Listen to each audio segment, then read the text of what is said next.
하나님의 은혜가 여러분들 가운데 함께 하시기를 주님의 이름으로 축복합니다. 여러분, 우연이라는 말을 믿습니까?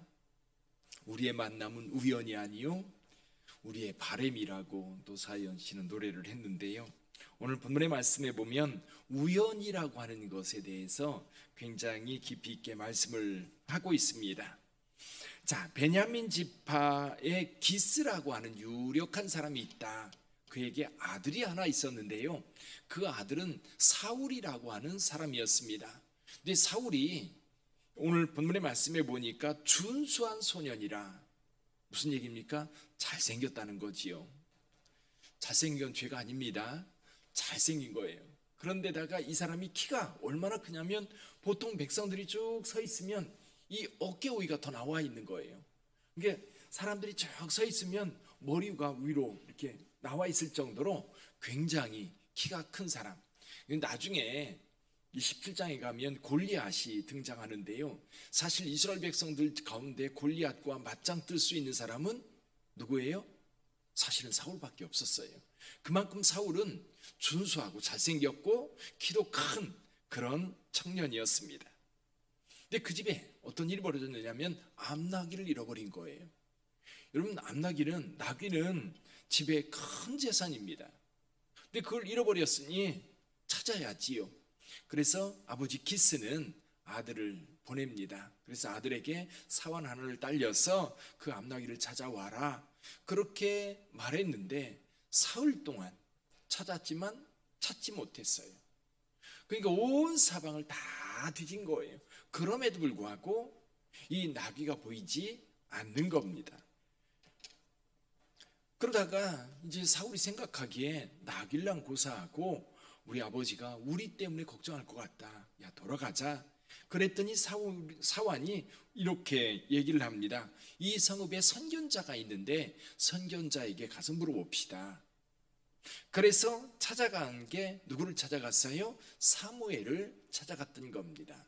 근데 이런 과정, 나귀를 잃어버렸습니다. 나귀를 찾으러 다닙니다. 사흘 동안 찾아도 못 찾았습니다. 또 사환이 이 성읍에 선견자가 있는데 가서 물어봅시다. 그리고 그날이 마침 사무엘이 산당에서 제사를 드리는 날이어서 백성들을 초대해서 제사를 드리게 되는데, 그날 사울이 그 사무엘에게 인도되었고 사무엘을 만나게 됩니다. 근데 하나님께서는 그 전날 사무엘에게 이미 말씀하셨어요. 여기 16절에 보면 내일 이맘때 한 사람이 찾아올 텐데 그를 이스라엘 백성들 위해 세워서 블레셋으로 하여금 그 백성들을 구원하라, 그렇게 말씀을 하셨어요.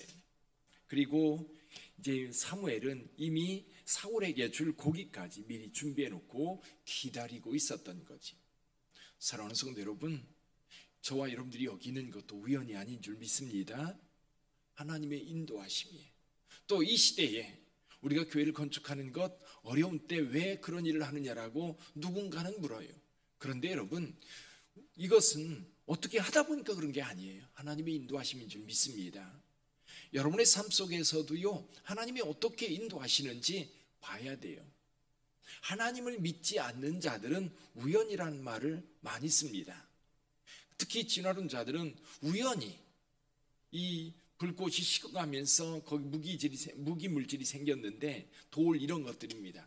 거기서 우연히 유기질이 생기고 우연히 생명체가 생기고 우연히 하다 보니까 오늘날 인간까지 됐다. 우연이 어디 있습니까? 그래서 항상 하나님의 섭리를 믿고 가는 자들에게는 우연이 아니라 하나님의 인도하심이 있습니다. 여러분, 하나님의 인도하심을 믿고 가시기를 바랍니다. 여러분의 삶에도, 여러분의 자녀의 삶에도 항상 하나님의 인도하심이 있다는 것을 확신하고 기도하세요. 또 한 가지, 오늘 본문의 말씀에 보니까 하나님께서 사무엘을 통해서 말씀하셨지요. 사울을 만났을 때 사울에게 이제 사무엘이 여러 가지 이야기를 합니다. 그런데 사무엘이 이런 얘기를 해요. 여기 20절 한번 읽어볼까요? 20절 같이 읽어봅니다. 사흘 전에 이른데 암나기를 염려하지 말라. 찾았느니라. 온 이스라엘이 사모하는 자가 누구냐? 너와 내 아버지의 온 집이 아니냐 하는지라. 자, 온 이스라엘 백성들이 지금 뭘 사모하고 있습니까? 왕을 사모하고 있어요. 왕을 세워달라는 거예요. 왕을 세워달라고 이스라엘 백성들이 강력하게 요구하는 이유 가운데 한 가지가 뭐냐면 블레셋 때문입니다. 블레셋은 철병거를 가지고 이스라엘을 계속해서 위협하고 있어요. 이런 블레셋의 위협으로부터 보호해줄 사람이 왕이라고 생각했던 겁니다. 그래서 하나님께 이스라엘 백성들이 왕을 요구할 때 사무엘은 그렇게 말해요. 사울과 그리고 그의 집안이 이스라엘 백성들이 사모하는 집안 아니냐. 그때 사울이요 이렇게 대답합니다. 21절 같이 읽어봅니다. 사울이 대답하여 이르되 나는 이스라엘 지파의 가장 작은 지파 베냐민 사람이 아니니까 또 나의 가족은 베냐민 지파 모든 가족 중에 가장 미약하지 아니하니까 당신이 어찌하여 내게 이같이 말씀하시나이까 하니. 여러분 기억나십니까? 사사기 제일 끝에 보면 베냐민 지파와 그리고 나머지 11지파가 전쟁을 벌였던 것 기억나십니까? 레위인의 첩이 거기에서 고난당해서 죽임을 당했습니다. 이것 때문에 전쟁이 일어났었지요. 그래서 베냐민 지파가 다 진멸당하고 누구만 남았어요? 도망갔던 600명만 남아서 이 베냐민 지파 자체가 없어질 위기, 그 위기 가운데서 어떻게 간신히 이 베냐민 지파가 명맥을 유지하게 되었는데 그 가운데 하나가 누구예요? 기스라는 사람이었고 기스의 아들 사울이었던 것. 그러니까 베냐민 지파는 12지파를 생각해 보면 가장 작은 지파, 그 가운데에서도 사울은 이렇게 말합니다. 가장 작은 가족이다. 자, 너무나도 작고 연약한데 어떻게 내가 이스라엘을 다스릴 왕이 될 수 있습니까? 그런 얘기예요. 근데 여러분 여기에 사울이 이스라엘 왕이 될 수 있었던 것, 물론 나중에야 뭐 어떤 다른 일도 있습니다만은 처음에 왕이 될 수 있었던 것은 이런 겸손함과 낮아짐이에요. 여러분 우리가 주의 일을 할 때도 마찬가지입니다. 겸손함이 있어야 돼요. 내가 뭔가 능력이 있고 내가 뭔가 자신 있어서 내가 그걸 하면 되겠다, 그런 자신감도 때로는 필요하지만 실은 하나님 앞에서만큼은 우리는 겸손해야 됩니다. 낮아져야 됩니다.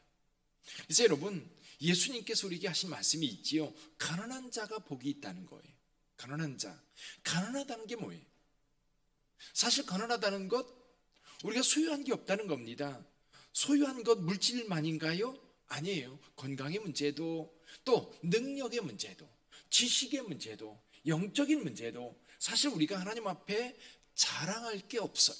우리가 하나님 앞에 자랑할 게 뭐가 있습니까? 그러니까 하나님 앞에 언제나 겸손하고 낮아져야 돼요. 사람들 앞에도 마찬가지예요. 사람들 앞에 늘 겸손하고 늘 낮아져 있으면 그가 바로 하나님 앞에 쓰임받는 자가 되는 거예요. 여러분 여기 비밀이 있어요. 왜 가난한 자가 복이 있습니까?